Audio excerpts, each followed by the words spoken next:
Bonjour Sébastien Arsac. Bonjour. Bienvenue à TV5 Monde. Vous avez fondé l'association L214 en 2008 avec Brigitte Gauthière. D'abord, pourquoi ce nom bizarre, L214 ? Ça fait référence à un article du Code rural qui dit que les animaux sont des êtres sensibles, c'est-à-dire capables de ressentir le plaisir, la souffrance, conscients d'eux-mêmes. Et c'est ce qui mobilise, enfin ce qui a motivé en tout cas notre action, c'est cette capacité qu'on partage avec les animaux d'élevage de ressentir cette souffrance. D'ailleurs, il y a une loi en 2015, je crois, qui reconnaît l'animal comme un être doué de sensibilité. Le Code civil s'est mis en accord avec le Code rural qui avait déjà effectivement établi la sensibilité des animaux. Alors, vous publiez aux éditions Les Liens qui libèrent une sorte de manifeste pour en finir avec l'élevage intensif quand la fin, FAIM, ne justifie plus les moyens. Vous lancez un appel, une pétition aussi d'ailleurs à la fin de l'ouvrage contre l'élevage intensif. On va en reparler dans un instant, mais en France, on connaît surtout L214 pour les opérations choc et les vidéos que vous tournez en caméra cachée dans les abattoirs ou dans les élevages industriels, comme sur ces images qu'on va regarder, des images qui sont d'ailleurs parfois dures à regarder, à supporter. Donc on va voir ces images ensemble. Il faut choquer l'opinion pour faire bouger les choses, Sébastien Arsac. Non, pas forcément, mais en fait, c'est la réalité qui est choquante. Et comme notre travail premier, c'est d'informer, c'est de refaire le lien entre ce qu'on a dans l'assiette et l'animal qui était dans l'élevage avant, refaire ce lien, il faut qu'on montre comment sont élevés les poulets, comment sont élevés les cochons, comment sont abattus les animaux. Et ça passe évidemment par l'image aujourd'hui. Ouais. Alors, vous donnez un chiffre dans votre livre, un chiffre vraiment surprenant.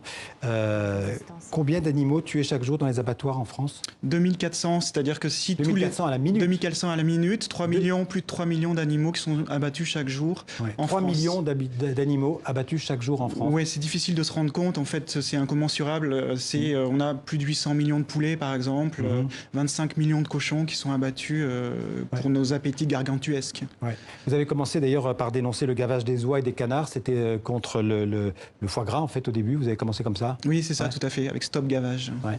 Et puis, vous lancez un appel, donc je le disais aujourd'hui, pour une pétition pour arrêter l'élevage intensif. Ça s'appelle stopélevageintensif.com. Donc, on peut aller sur ce site. Et signer, oui. Et signer la pétition. Oui, tout à fait. Ça marche bien ? Oui, on est à plus de 70 000 signatures. On l'a lancé hier ou avant-hier. C'est un appel, en fait, qui s'appuie sur un constat.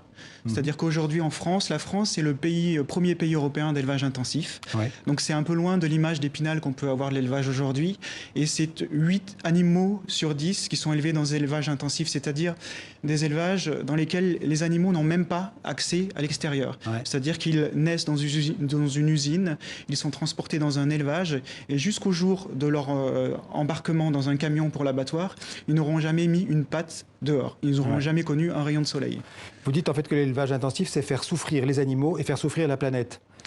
Ouais. Oui, je pense que l'élevage intensif, aujourd'hui, il est à la croisée de beaucoup de problèmes. Les impacts négatifs sont énormes, que ce soit au niveau environnemental, au niveau climatique, évidemment, au niveau social aussi, puisqu'aujourd'hui, les personnes qui travaillent dans les abattoirs, dans les élevages aujourd'hui, ne sont pas épanouies, loin de là, et on a un taux de suicide qui est 4 fois supérieur pour les éleveurs, par exemple, que dans les autres professions. La cause animale, elle progresse dans l'opinion publique ? Vraiment, je milite depuis la fin des années 90, à peu près. Et je vois qu'il y a une progression énorme. Je pense que tout le monde est d'accord aujourd'hui pour dire qu'on ne doit pas maltraiter les animaux et les tuer sans nécessité. Aujourd'hui, c'est la consommation qu'il faut revoir. Il faut changer notre modèle alimentaire. Absolument. C'est-à-dire que maintenant qu'on est d'accord avec cette idée-là, c'est pas forcément revenir en arrière, mais on sait que dans les années 70, on a consommé énormément de produits animaux. Et aujourd'hui, il faut inverser la proportion de produits animaux dans les assiettes et avoir une assiette essentiellement végétale et non pas essentiellement composée de produits animaux comme elle l'est aujourd'hui en France.